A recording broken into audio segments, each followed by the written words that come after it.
Hello, I'm Jonasz Rawiński and this is Military Mind. Armed conflicts, defense and security, land, sea and air. We've got you covered. So overnight Russian attacks across Ukraine killed at least 7 civilians and wounded at least 36. Attacks took place in several Ukrainian regions, including Dnipro, Kherson, Kharkiv and Zaporizhia.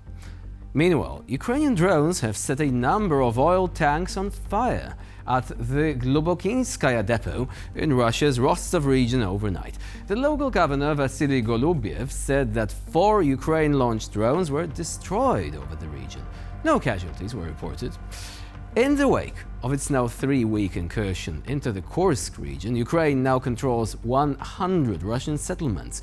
And according to the country's commander-in-chief, General Alexander Syrsky, 1,300 square kilometers of Russian soil.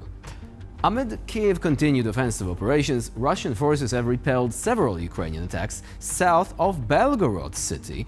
Select Russian sources are claiming that the Ukrainians launched an attack near the Shebekino border checkpoint south of Belgorod. Ukrainian forces continue to operate immediately southeast of Koryenevo and near Sudzha. Moscow sources are claiming that Russian forces have retaken Nechayev, northeast of Sudzha, suggesting that Ukrainian forces were recently operating in the area. Russian troops have reportedly repelled several Ukrainian attacks near Malaya Lokhnya and are preparing defensive positions near a penal colony in the settlement. Meanwhile, Russian forces are pushing on with offensive operations in the Kharkiv region. Ukraine's Kharkiv group of forces is reporting that the Russians are using drones to remotely mine the area near Khlyboke and are conducting rotations and logistical support measures near Staritsya and west of Vovchansk. In the east, heavy clashes continue near Chasiv and near Klishchivka. Also, Russian forces recently marginally advanced in forest areas on the western outskirts of Pivnichne and on the southeastern edges of Toretsk.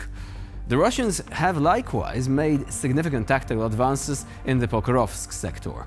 Moscow's troops have advanced over 2 kilometers from their last confirmed position into Novokhodivka, suggesting that they're also holding positions within the central part of the town.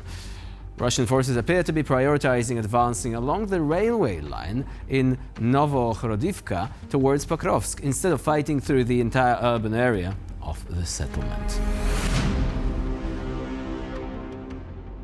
And now, let's begin our daily review from the frontline hotspots. The Athena tactical group from the International Legion of Ukraine's main Directorate of Intelligence has recently posted a video showing the Browning M2 machine gun at work. Now, for those who don't know, the M2 fires a 50 cal cartridge, which offers longer range, greater accuracy and immense stopping power. Let's take a look at this incredible and versatile weapon in action in the city of Chasiv in Ukraine's Donetsk region.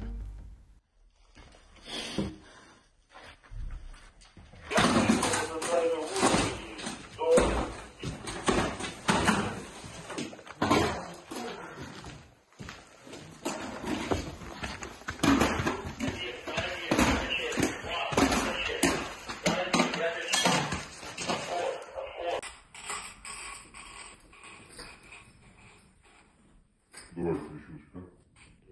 Все, хорошо. Так, что у нас попадаем?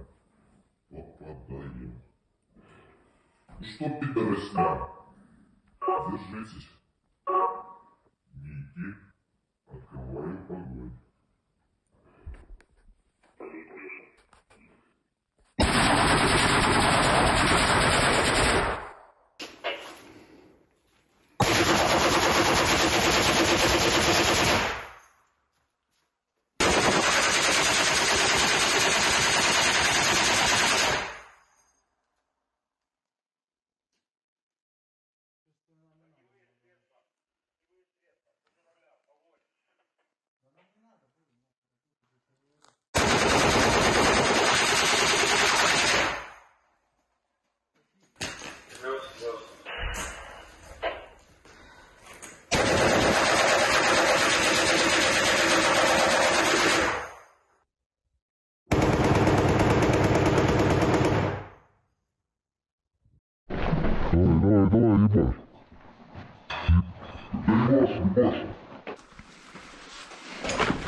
Вот, я его сделал.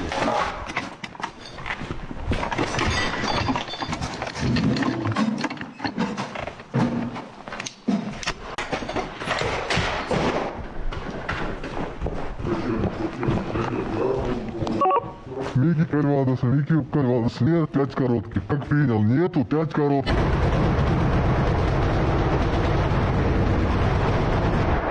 Давай, пошли, да там скроем, малый.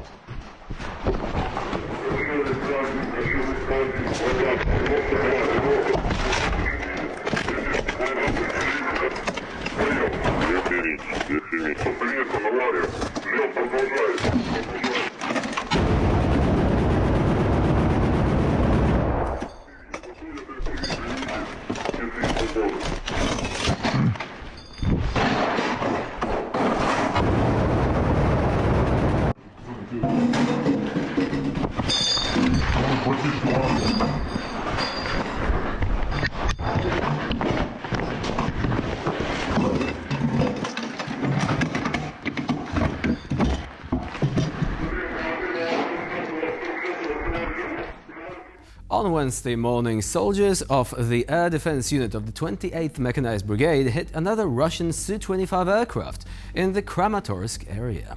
Now, the jet was apparently trying to attack Ukrainian positions, but an accurate shot from a manpads operated by the 28th Mechanized successfully took it down. The Ukrainians added that the fate of the crew remains unknown.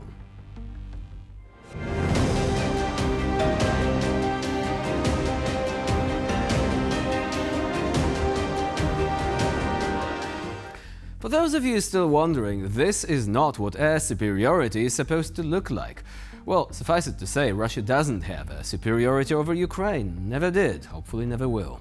Now, let's take a look at new footage from the Totem unit from the 72nd Separate Mechanized Brigade. These drone operators have recently successfully destroyed 2 BMPs along with their crews in the Donetsk area.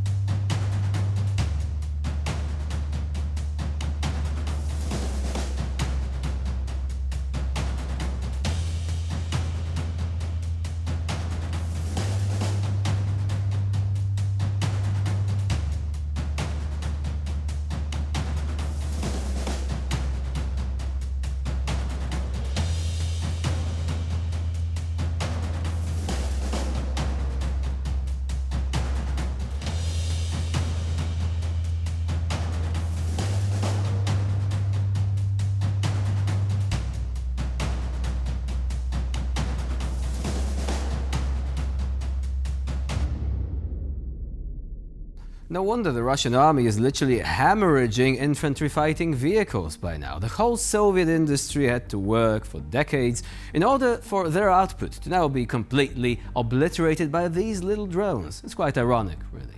Now, in the next video, you're going to see FPV operators from the Kastush-Kalinowski regiment chase an enemy ATV carrying fuel canisters. Well, as a result of the attack, the vehicle has been successfully neutralized along with its passengers.